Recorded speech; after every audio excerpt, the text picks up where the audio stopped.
Bala gimana? Mana? Yuk. Ya udah. Pak, Ya. tadi gimana Pak Studi? Ya, baik, terima kasih rekan-rekan pers atas kehadirannya. Ini hari yang saya tunggu-tunggu. Karena sejak awal agenda politik, kepentingan politik terhadap kasus ini kan sangat kuat.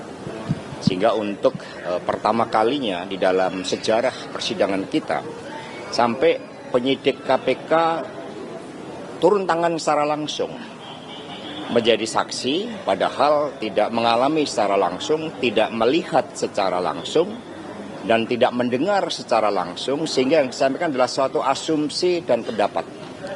Suatu konstruksi hukum yang dibuat-buat yang semakin menunjukkan kuatnya agenda politik ini.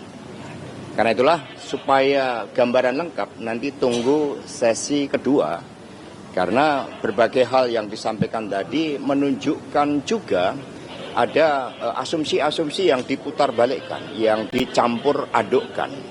Karena itulah kami berdasarkan fakta-fakta yang telah memiliki kekuatan hukum yang tetap, kami meyakini bahwa kepentingan kekuasaan itulah yang nantinya dapat dihadapkan dengan berbagai fakta-fakta hukum yang sebenar-benarnya. Dan selanjutnya kepada penasihat hukum kami persilahkan. Silakan. Teman-teman, kenapa kami di awal menyampaikan keberatan? Karena penyidik adalah orang yang memeriksa bukti, saksi, dan fakta-fakta yang dituangkan di dalam berkas perkara, yang dituangkan di dalam daftar alat bukti. Ini yang sedang kita uji di persidangan. Jadi ketika penyidik dihadirkan di dalam persidangan, kemudian menerangkan berdasarkan pemeriksaan, kami menduga agar ini tidak netral. Konflik of interest. Karena apa? Dia mengambil keterangan dari hal-hal yang memberatkan. Sedangkan fakta persidangan kita uji bersama, itu kan menjadi kekuatan dari pembuktian. Contohnya, bicara soal Nur Hasan. Nur Hasan menyampaikan yang memerintahkan untuk menenggelamkan itu bukan bapak atau bapak itu bukan Pak Hasto gitu loh. Kemudian uang yang dititipkan itu adalah dari Harun Masiku, bukan dari Pak Hasto. Nah, bukti-bukti ini yang di dalam berkas perkara ini yang sedang kita uji. Itu yang kita sampaikan. Jadi ketika penyidik dihadirkan, menerangkan dari apa yang diperiksa, apa yang digali di dalam BAP, tentunya menurut kami tidak fair. Dan kami berharap bahwa persidangan ini berjalan dengan persidangan yang mengandung asas fair trial, melindungi hak asasi manusia. Jangan menghakimi, kemudian jangan membuat narasi asumsi berdasarkan keterangan yang didapati di dalam proses penyidikan oleh penyidik. Oleh itu teman-teman, inilah sebenarnya persidangan ini, disinilah kita diuji keilmuan kita. Bagaimana kita bisa menggali fakta-fakta, kita bisa membuktikan. Kemudian kalau ada hal yang memang tidak sesuai bukti, tidak sesuai fakta, ayo kita akui gitu loh. Kenapa?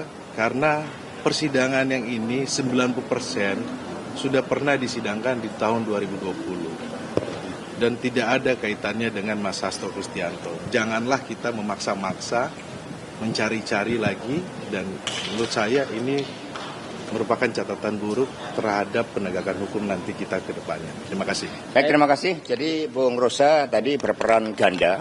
Yang pertama adalah sebagai penyidik, tapi yang kedua juga sebagai saksi, yang otomatis kemudian memberatkan. Ini kan rekor sejarah, dan inilah bukti-bukti kepastian hukum itu dilanggar, prinsip-prinsip akuntabilitas, konflik of interest. Artinya ketika sampai turun gunung merangkap jabatan sebagai penyidik, dan kemudian juga sebagai saksi, artinya fakta-fakta yang ada memang tidak cukup kuat untuk menuduh saya. Maka dia menciptakan suatu asumsi-asumsi dengan merangkai berbagai peristiwa. Selanjutnya, Bung Patersen, silakan. Baik, kita sekarang masuk ke pasal 184 KUHP.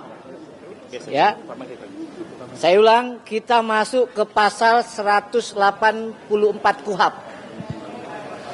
Alat bukti yang sah itu apa? Pertama, keterangan saksi.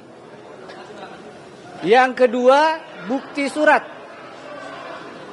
Yang ketiga, bukti keterangan ahli. Yang keempat, petunjuk. Dan yang kelima, keterangan terdakwa.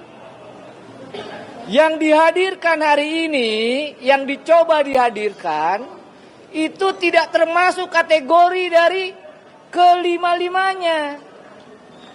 Bahkan 3 yang mau dihadirkan, ini baru diperiksa 1.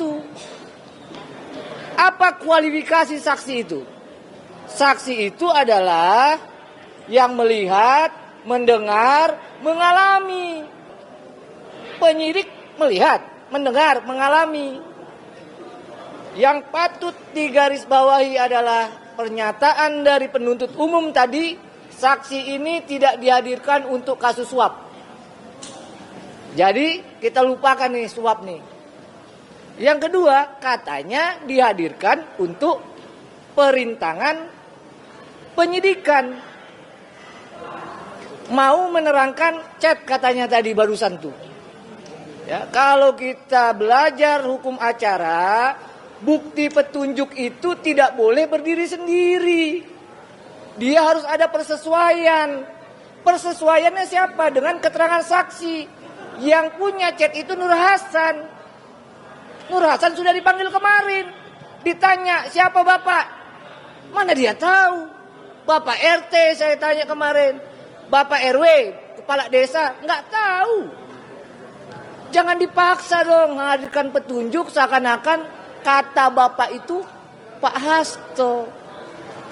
Maka kesimpulannya adalah kalau sampai 3 penyidik KPK dihadirkan yang katanya jadi saksi pada hari ini secara teori ya, ini di dalam ilmu akademis ya, maka artinya apa? Tidak ada bukti atau kurang bukti. Apa akibat tidak ada bukti dan kurang bukti? Majelis hakim harus berani nih. Kalau memang tidak terbukti, tidak ada alat buktinya tidak cukup, ada keraguan, bebaskan Pak Hasto. Download Tribun X sekarang. Menghadirkan lokal menjadi Indonesia.